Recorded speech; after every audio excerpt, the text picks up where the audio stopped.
مبارکه میاشت د روزه مخکې ده طالبان هیڅ نوع مشروعیت د دې جګړې دپاره نه لري ویاړ کوي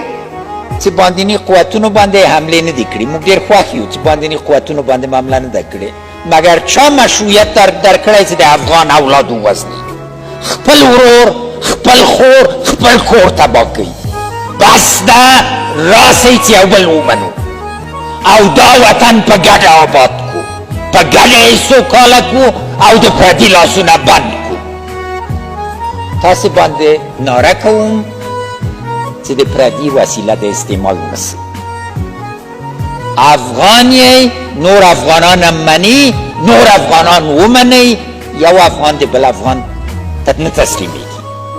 اما په روغې باندې په سولې باندې په منطق باندې انشاءالله تعالی ټول به یو بل ومني